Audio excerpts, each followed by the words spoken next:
Usually for Thanksgiving, we head out to go see family. Someone else always hosts. We typically help sponsor the host by paying for cleanup, etc. Our home is just too small to host the 30+ folks who typically show up through the day. This year that's obviously not happening. Other than us talking about not doing the usual, Thanksgiving didn't come up until yesterday. My kids have the week off from online school, and I was doing a puzzle with them before dinner when my husband walks in after work and says, "So did we get a turkey?" I looked at him and said, "Well, I know I didn't." "Did you?" He stared at me blankly and said, "No." "What do you mean? Do we need to get one still? Is it being delivered?" I shrugged and said, "I don't know nothing about no turkey." The kids and he looked so confused, so I helped them along and said, "I didn't buy anything. I didn't plan anything. No one said anything to me about Thanksgiving. Nobody offered to help meal plan, cook anything, do anything." He blew up yelling at me about how I should have obviously known. I said, "Why? I've literally never planned or made a Thanksgiving dinner in my life. The most I've ever done was help clean up or maybe peel the potato." I asked him why didn't he plan anything, why didn't the kids plan anything? Why is everyone waiting until the last minute and dumping it on me? He just sputtered and yelled and stormed off to his office and left me with the kids. We all had dinner, the kids cleaned up, and I was relaxing with some wine and a book after they all went to bed. My husband tore into me about how he can't believe I left this all to the last minute. Now there will be no Thanksgiving. How could I not be heartbroken to do this to the kids, etc. So I just looked at him and said, "Why didn't you plan? Why did you wait to the last minute to ask me?" He told me I was being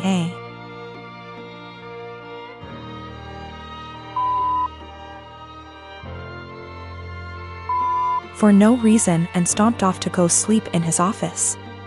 He left without saying a word this morning. I followed up with my kids and asked them if they wanted Thanksgiving. They said they didn't care because the food isn't that good most of the time anyway. I work as well. We split chores, but there's no hard line. I do some, he does some. We both cook, and the oldest cooks as well. I just don't get why Thanksgiving is on my plate. Why, just because I'm a woman? A lot of people seem to think that my kids are like toddlers or something. They're old enough to help make the menu for dinners, help with cooking, etc.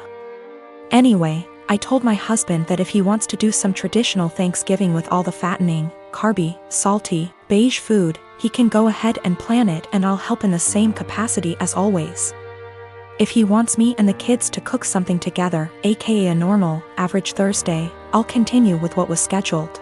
The kids genuinely do not care. Thanksgiving doesn't mean anything to them. One of them has been asking for us to stay home for years. One of them barely touches the food as it, and the other one only likes to go so she can see her cousins. And she sees them all the time anyway. The middle kid already dug out another puzzle for us and they're just happy they're off school.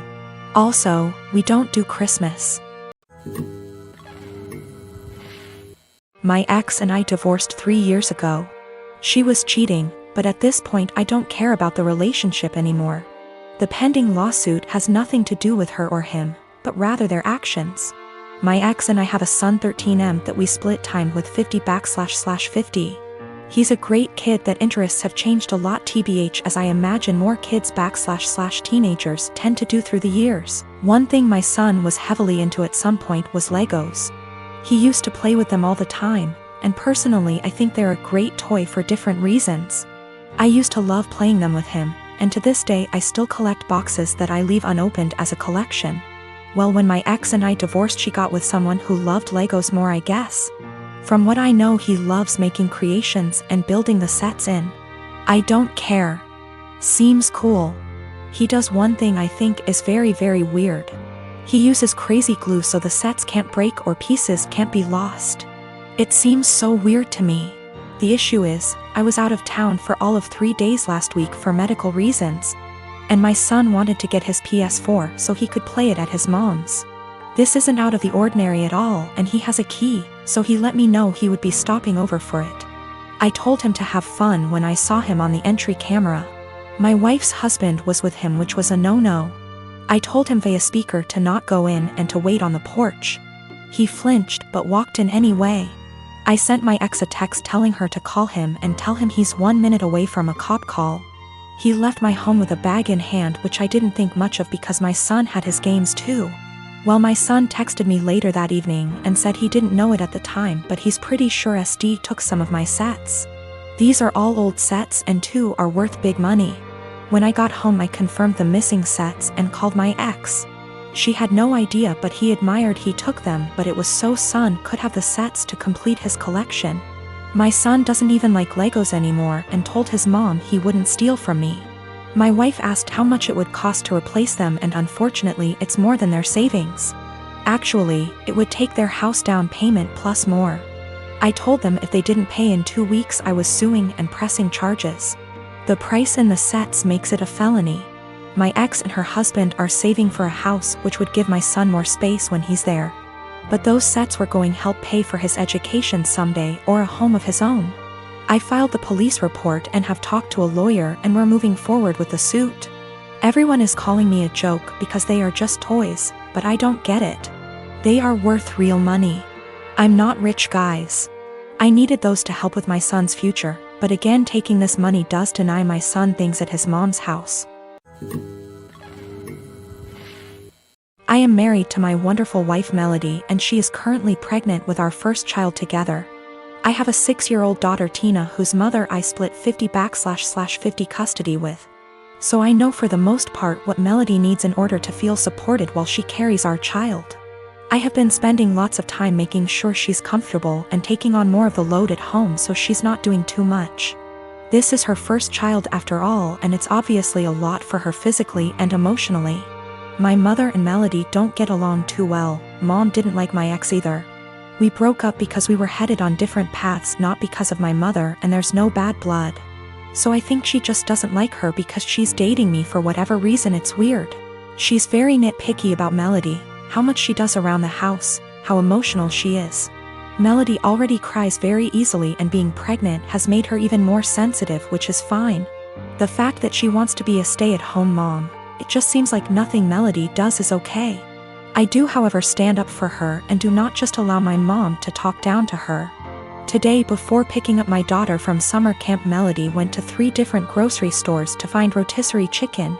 She's been talking about it since last night and really wanted one. She sent me picture messages documenting her quest for the chicken and finally found it. My girl was happy. Rotisserie chicken is also kind of a comfort food for her, like spaghetti, because her mom used to make one of those when she was having a lazy day and didn't feel like cooking. She was planning on serving that with some other basic sides for dinner, perfectly fine by me. My mother came by to see Tina and started telling Melody the chicken is bad for her and she should not be eating that pregnant. Melody said it's fine, she usually eats healthy and just wants this one thing she's craving. My mom went on about how unhealthy it was and said she needs to eat something else. Melody said no and went to the backyard to FaceTime her family out of state. When she came back, my mom had thrown out the food and ordered takeout, a salad for Melody and pizza for everyone else. Melody asked where the chicken was and my mother told her she needs to start being a responsible mother and eat correctly for the baby. Melody screamed, "What the is wrong with you? Why are you always such a..." to me? She then started crying and called me home. I came back and asked my mother to leave after hearing her story and said she is not to come back until she apologizes for how she treated Melody. My mom went on about how I'm choosing another woman over her, but I just think enough is enough and Melody reached her limit. She apologized to me for blowing up when Tina was in the house, but I told her it's okay, things happen, Tina is okay.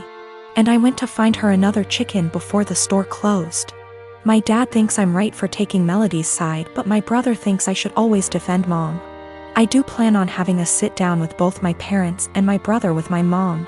I'll talk to my dad first, then have a family meeting. I would still want my mom around, and honestly maybe I'm just weak, but that's my mother. However, if she cannot learn to change and respect my family, then we will just have to go and see. It's hard, but it is what it is. Melody doesn't even want to completely cut her out, she just wants change as well. But I will protect Melody at all costs, and if that means cutting off my mom, then so be it. My ex and I did not break up because of my mother. We had different ideas of where our lives were going. Tina was not planned, and we were already heading towards going our separate ways before she got pregnant. We tried to make it work for Tina, but that's not what relationships are about, so we split and it's working great. My ex and Melody get along great, Tina is happy, and we work through things as one big blended family.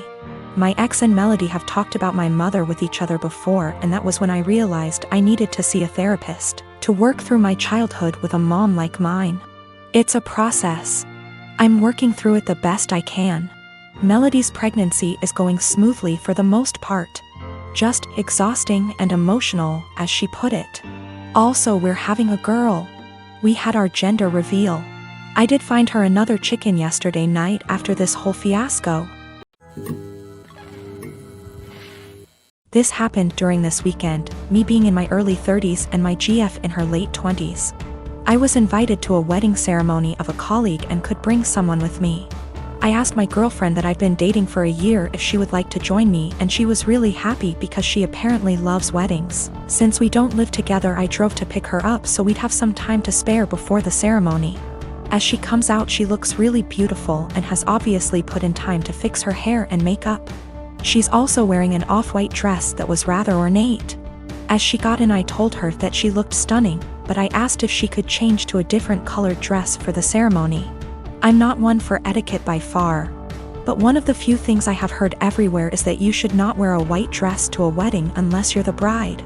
She became pretty upset and wanted to know what was wrong with her dress. I said that it would be inappropriate to wear a white or off-white dress unless you're the bride, and that it's like wedding law or something. Trying to be light-hearted about it. She rolled her eyes and said that it was an outdated tradition about women and virginity, and that when her friends got married everyone wore white and that it's not a big thing anymore. I told her that I don't know what the dress code is for this ceremony, but since it's not saying all white clothes, I still thought she should change to another color, but white or almost white, because my colleague was getting married and we had no idea how she felt about it. My GF became really upset and told me that I was trying to control what she was wearing and that it was abusive, which honestly made me really upset and hurt. I said something along the lines of, well, you shouldn't go to a wedding with an abuser then, and then I told her to off out of my car. She began to cry and wanted to apologize and give me a hug, but I just told her to get out, which she did. To clarify, we never left the driveway by her home. I did not drop her off in the middle of nowhere or anything like that. I drove off and she called and texted me a bunch. I answered, I don't want to talk right now, and then turned my phone off and attended the ceremony. The bride was the only one that was wearing white, so I feel as if my gut feeling was the right one. When I got home, my phone had blown up by texts from her and her best friend saying that I was being inconsiderate and controlling, and should apologize for my behavior.